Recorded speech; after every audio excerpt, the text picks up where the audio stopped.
Okay, today's Friday, July 5th, 2024. The time is 11:03 a.m. We're located at 55 Paul Robeson Boulevard in the Rutgers Public Safety Building. I'm Sergeant Ray, Joseph Ray. This recorded statement of Charlie Cradaville regarding internal affairs investigation IA 24025. Mr. Cradaville, it's my duty to take a formal statement from you concerning allegations that you made against Rutgers police detectives. Okay. It's alleged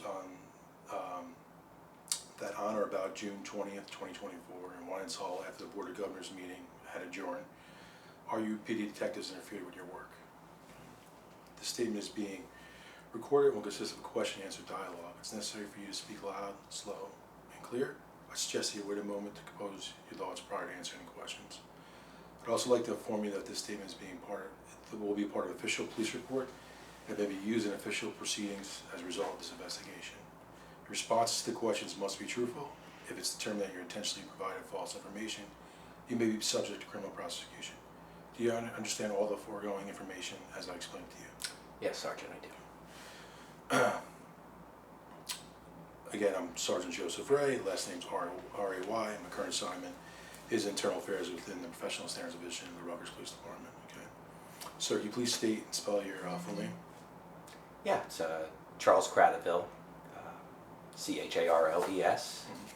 Last name Cradaville, K-R-A-T-O-V-I-L. Okay. What is your date of birth? August 14, 1985. Okay. What is your age?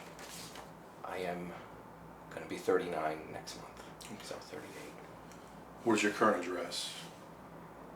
I live on Saddam Street in New Brunswick, Okay. if that's good enough. Mm-hmm. What is your telephone number? 732-993-9697. Okay. Are you currently employed? Yeah. Okay. By whom? I'd rather not say. Okay. What is the highest level of education that you've attained thus far? I graduated from Rutgers in 2009 with a bachelor's. Okay.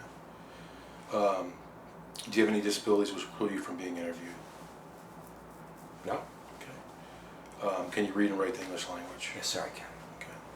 Mr. Cradaville, can you please tell me everything that occurred concerning your allegations against RUPD detectives on June 20th?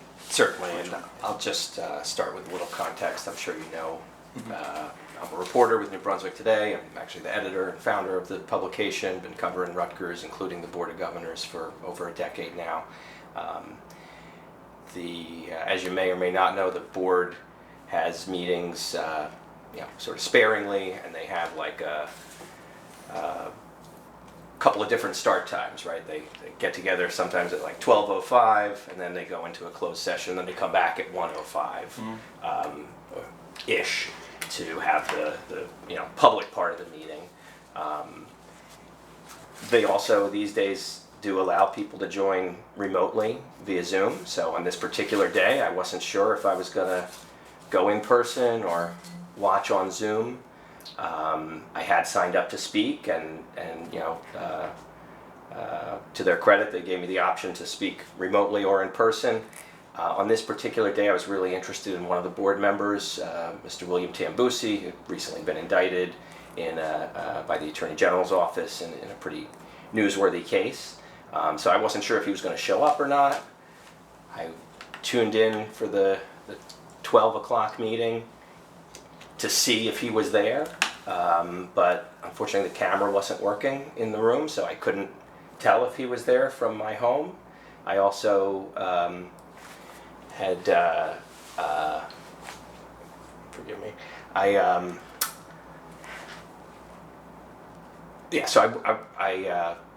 would have liked to hear the roll call at the meeting where they call everybody's name and they say present, so then I could know if he was there, but they didn't do that. So I sort of said, okay, well, I'm going to have to go in person to the meeting to see if Mr. Tambusi's there, see if maybe I can get a word with him after the meeting, and do my job in general, record the meeting, make my remarks, all the things that I would normally hope to do at a board meeting. And so I arrived right around the time it was supposed to start the public session, like 1:05. I was immediately instructed on arrival to go to the front of the room, because I was media. So I signed in both as a speaker and as media, and they told me, you're in the front. So at first I was going to kind of sidle into the back in case the meeting had already started. I didn't want to disrupt by setting up my camera and stuff, but it was clear that the board was still not there and not ready to begin just yet. So I went to the front, and I arranged for a location where I could set up my camera and tripod.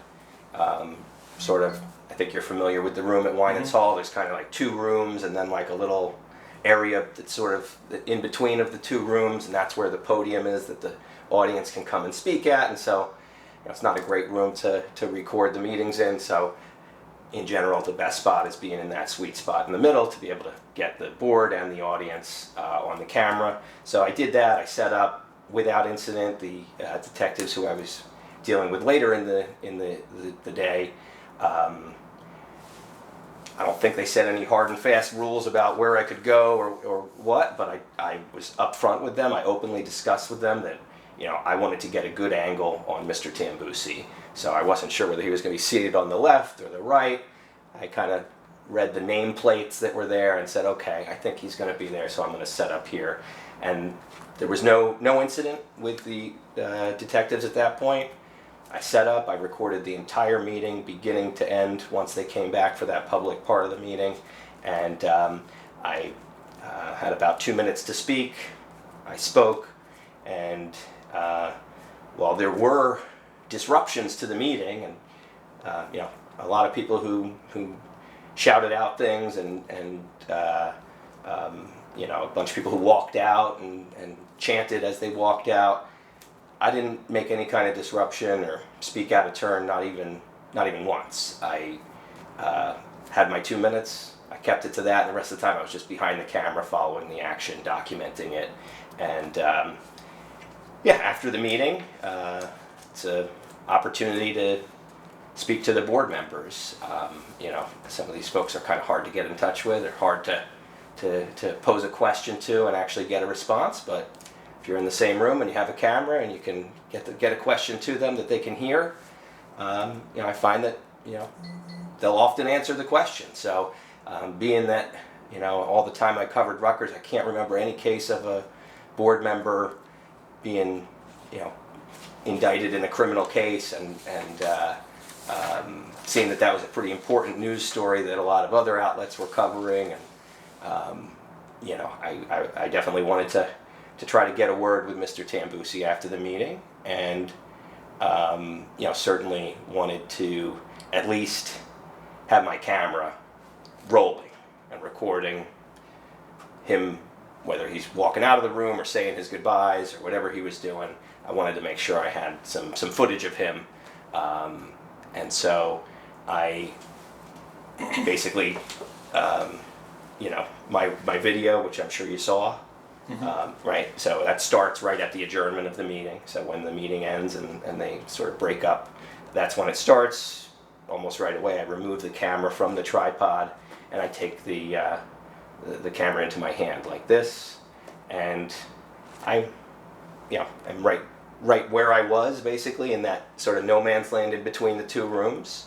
The only difference is now I'm not on the tripod, I'm holding the camera, and I'm basically right next to the podium, same zone where I was in. I located Tambusi, I zoomed in on him, was getting some footage. For almost the first 2 minutes of the video, I remained silent. I didn't say a word. But then Mr. Angelson, another board member, he walked past me, and so I, voiced a question to him. Said, "Mr. Angelson, will you leave the board if you're named ambassador to Norway?" President Biden has, moved to make him the ambassador to Norway. So I'm curious if he's going to stay on the Rutgers board if he gets that job or not.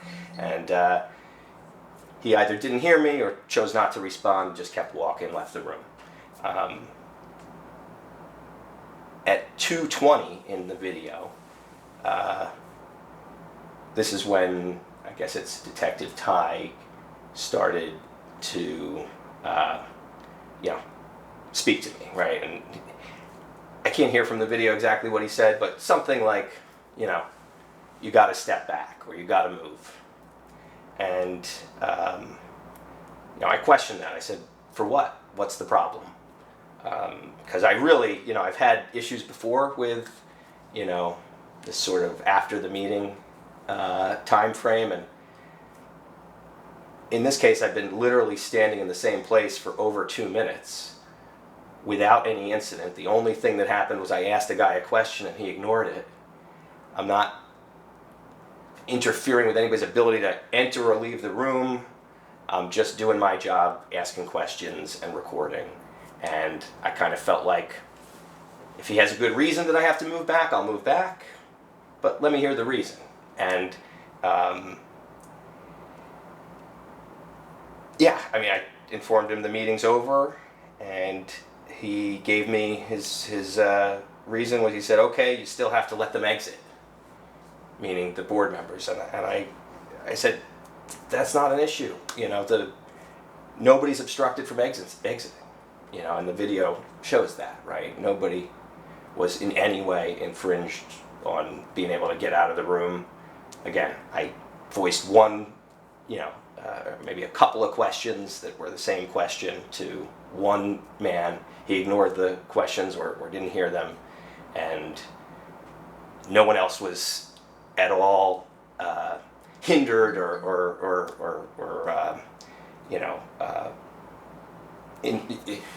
nobody had a problem leaving the room. If they wanted to leave the room, they could.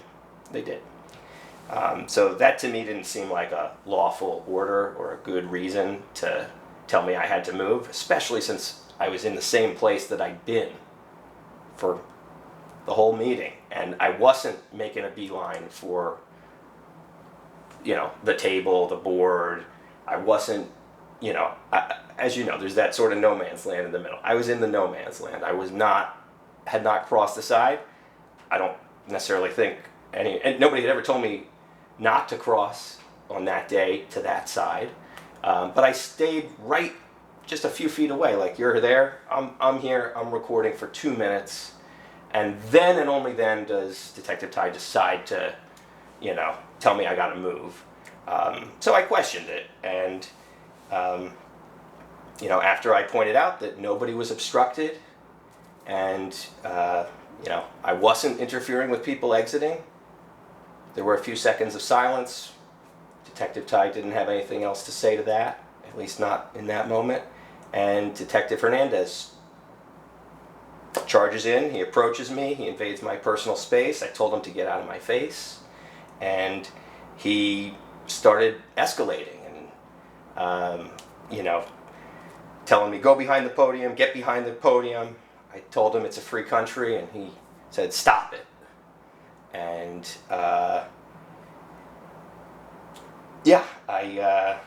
that really unnecessarily escalated things because, here I am trying to have a sort of respectful, calm conversation with Detective Ty about,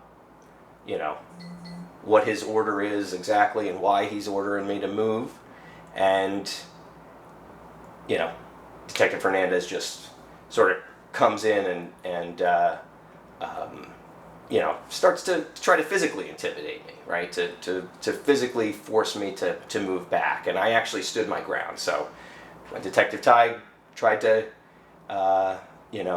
use words to force me back and interfere with me, I didn't comply because he didn't give a reason that it was a lawful order. Now, the other gentleman comes in and is now, essentially using physical intimidation to try to get me to move back. And I, again, held my ground. I said, I don't have to move. And I said, it's a free country. And, we sort of, reached an impasse. And, at 3:10 in the video, Detective Ty jumps back in and says, well, we'll just stand right in front of your camera. And that to me, seemed like not an appropriate thing to do if you're not trying to interfere with the work of a reporter. I had already told them, I'm here to get footage of this guy, and it was clear that I was in the process of doing that. And after a couple minutes of doing that without incident, they started interfering, and then after sort of we reached that impasse, they just said, we'll stand in front of your camera.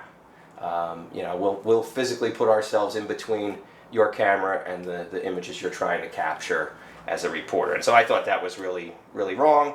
Ultimately, I asked Detective Hernandez to identify himself, and he did, and I said, please leave me alone. And at that point, the conversation stopped. There was no more dialogue for almost 2 minutes. And just as Mr. Tambusi finally finished saying his goodbyes and started to approach, just as he's about to come by and I'm just about to ask him my question, the moment I've been waiting for the whole day, Detective Tighe now again tries to interfere. And I guess wants to give me additional information or advise me of his position. And fortunately he did I guess ultimately recognize that I was trying to engage with Tambusi, and he put his conversation on hold until I had a few words. You probably saw I asked a couple questions of the board member. He had no problem with me being there or asking the questions. He responded to some of them and moved on with his day. And then, after that interaction, then Detective Tighe goes and tells me, just so you know, this is restricted, meaning this area, there's restricted. And then he makes a bit of a threat. He says at 5:35, if you cause a disruption, you won't be coming back in. Okay, I'll take your name. Okay, we'll make sure that you don't come back in here. And to me that sounded like he was, trying to find a new way to interfere with me doing my job. These are public meetings. Anybody can come to them. There's a law against disrupting them, to my knowledge. But if you don't disrupt the meeting, you can't be tossed from the meeting. They have to let you in. And in this case, he was sort of saying that we're gonna take your name and stop you from coming in the future. But later on in the conversation, he admits I hadn't disrupted anything. So it was a bit of a conditional threat, right? He says, if you cause a disruption, you won't be coming back here. But again, confirmed later on, I hadn't caused a disruption, and I think the video will show I didn't cause any disruption. Indeed, it was the officers that were escalating and starting the conflict when really there was no need for their involvement. Around that time, Detective Hernandez asks for my name, and I give it. And Detective Tighe then says, you're purposely trying to push buttons, and accuses me of inching up, which I don't recall doing. Like, I'm, in the same space consistently. The camera zooms in and out, but I'm standing in essentially the same space. If I am moving, it's only natural movement that you can't stand perfectly still. You adjust your feet, you move a little bit forward, backwards, left, right. But I am not inching forward, creeping forward, not approaching anyone. I'm waiting for folks to come to me. And I'm honestly mostly just silently recording, following the action, zooming in, and documenting it, and waiting for the person I want to speak to. I just figured it would make more sense to do that than to try to get to him right away and sort of like interrupt his conversations with his colleagues. I said, I'll wait till he's on his way out. He's going to walk right past here. So I was in a fine spot, and I didn't, at that point, had no need to move forward, and I wasn't moving forward. I was just standing there, but he accuses me of inching up and trying to push buttons and sort of, it just struck me like he was trying to establish that there was something going on that wasn't. Because again, I was in that no man's land the entire time. I didn't cross any barriers. I tried to engage respectfully with him once he started to engage with me, but then Detective Hernandez came in and kind of escalated things, and I think the emotions ran high among all three of us, and we probably all said stuff that we wouldn't have said if we had cooler heads. But Yeah, 6:30 in the video. Detective Ty confirms there's no harm in me being there. We continue to sort of debate the issue, and at one point he says, it's restricted, that's why there's two people standing here. But I think if you review the video, you'll see that as soon as the meeting adjourns, the arrangement or alignment they had of having one person on each side vanished, and he sort of bolted, Detective Tighe, from his spot, and I don't think anybody replaced him there, and they sort of like broke up, kind of like everybody else was moving and breaking up after the meeting. So for him to say that the two people standing there is the reason that there's this imaginary line that you can't cross, well, two people were not consistently standing there. They did, move about and change their location. So I kind of thought that was not fair. But to his credit, Detective Tighe confirms I didn't disrupt anything.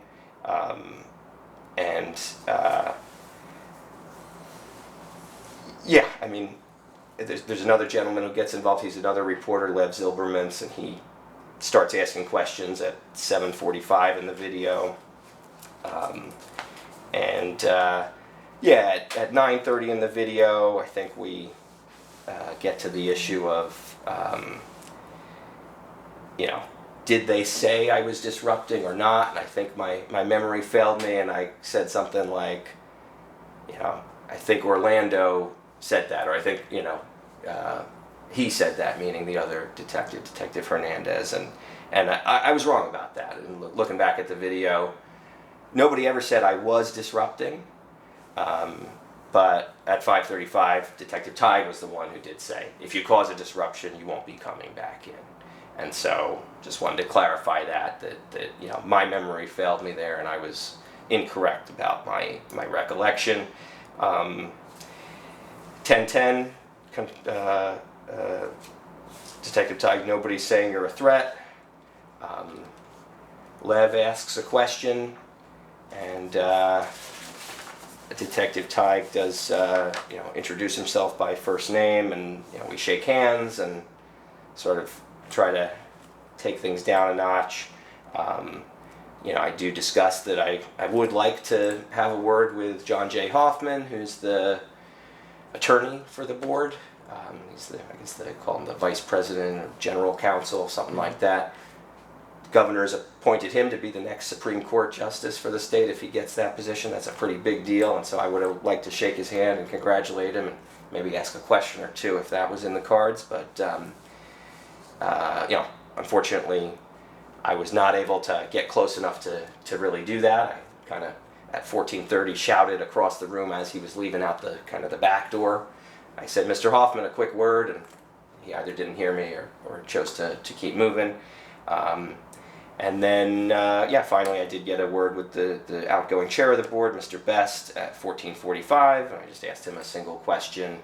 As I was packing my stuff up, I saw he was, walking right past us, and so I did ask him a question, and he said he had no comments, but, thanked him, and we wished each other well, and that was really the end of the video. I think I should also note, after the video, Detective Tighe did come up to me while I was speaking to some of the folks in Rutgers Media Relations Department, and he somewhat ironically told me, I checked into it, the people you need to talk to is Media Relations. And I don't know if he knew I was talking to Media Relations already, but that was kind of where he left it. He wanted me to know that he had made some effort to figure out how to kind of resolve this situation, and so in the future, if I want to get interviews after the board meeting, he told me to talk to Media Relations.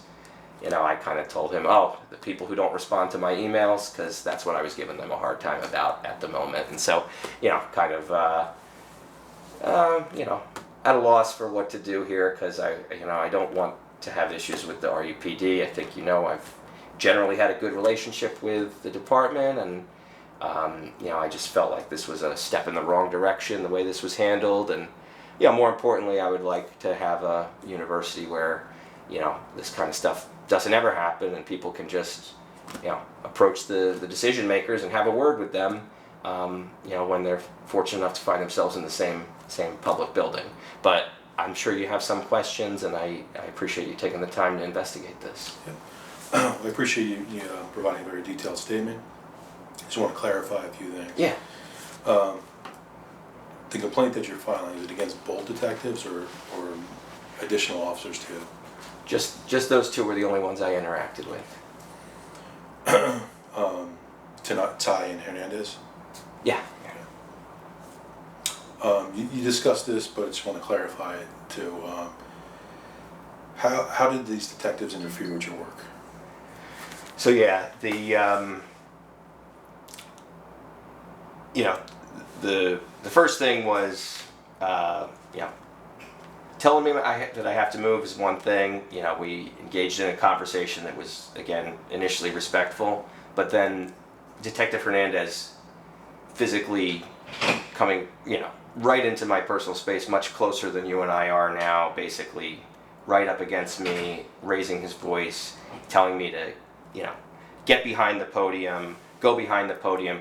This just seconds after we were having a respectful discussion about, where I could stand and why I had to move, if I had to move.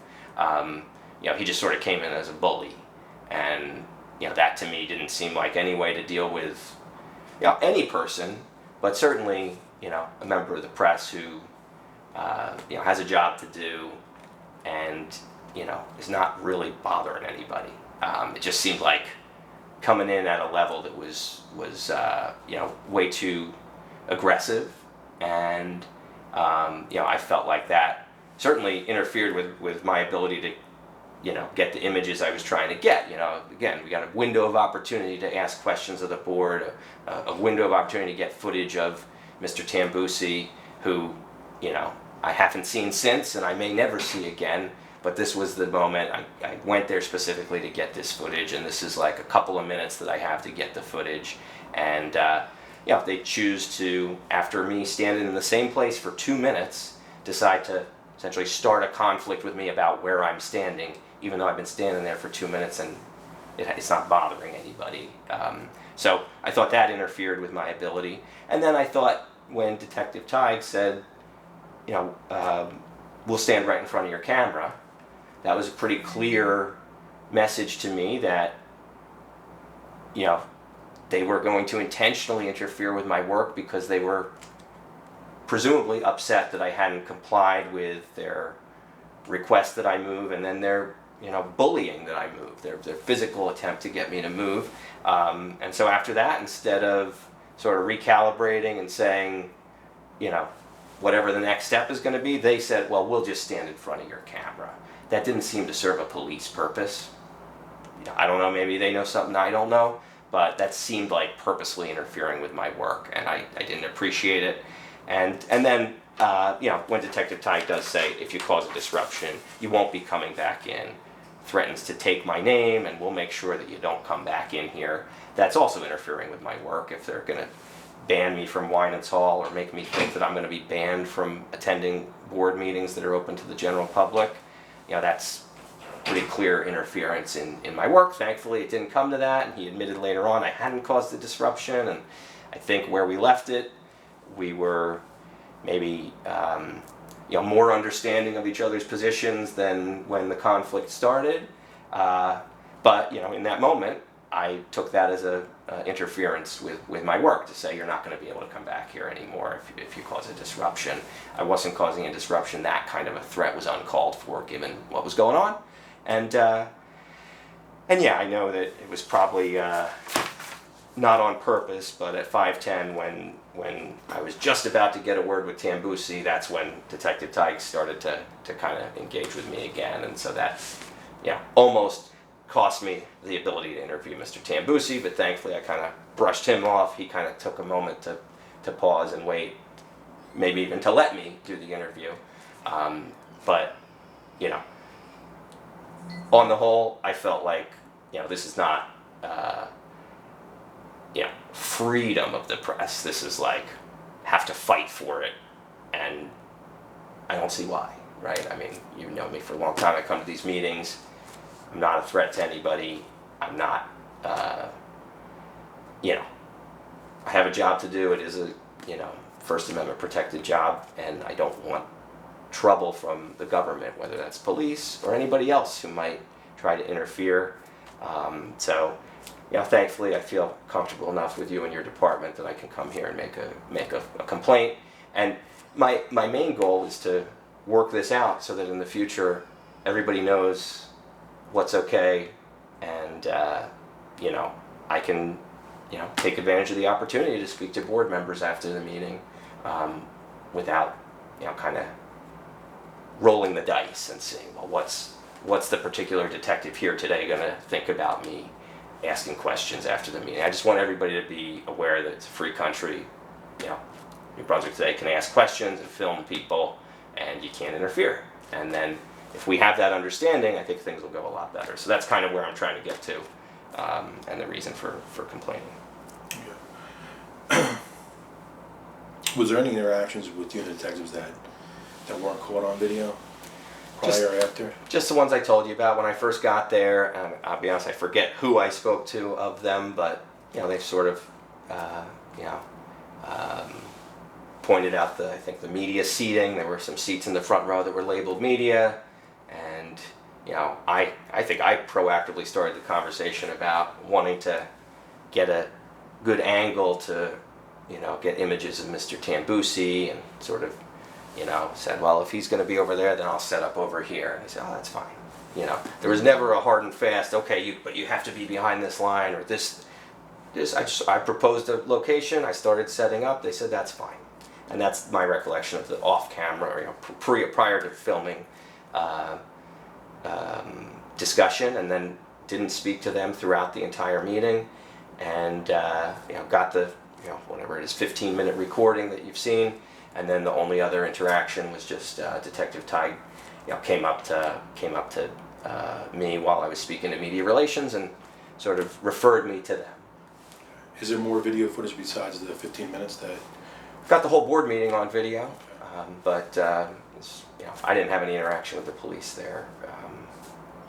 I didn't disrupt anything. I was called upon to speak. I spoke for my approximately 2 minutes, and then I went back behind the camera.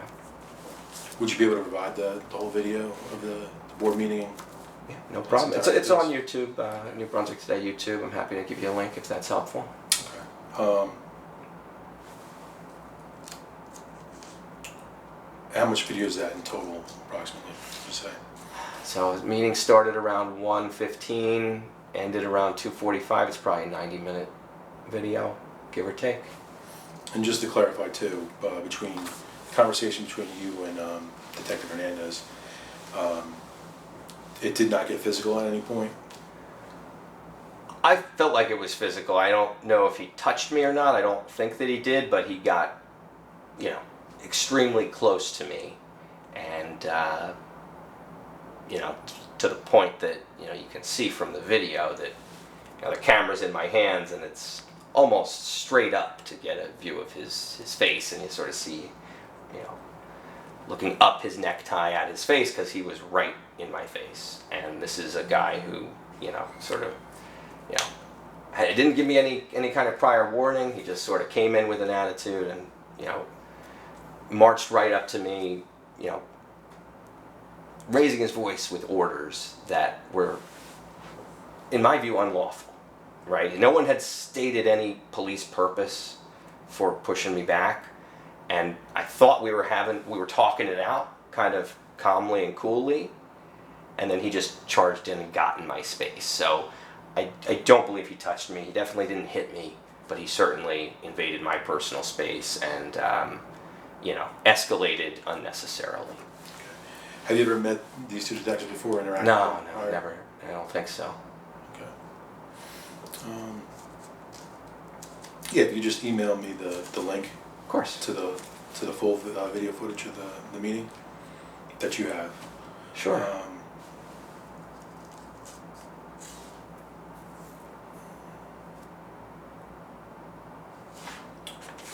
right. Any time were you threatened or coerced during this interview? No, not at all. Okay. Any time you made any promises or offered any rewards during this interview? No. Okay.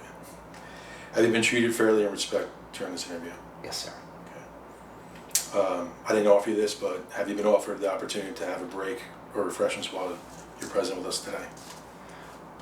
Yeah, no, I didn't get that offer, but I'm fine.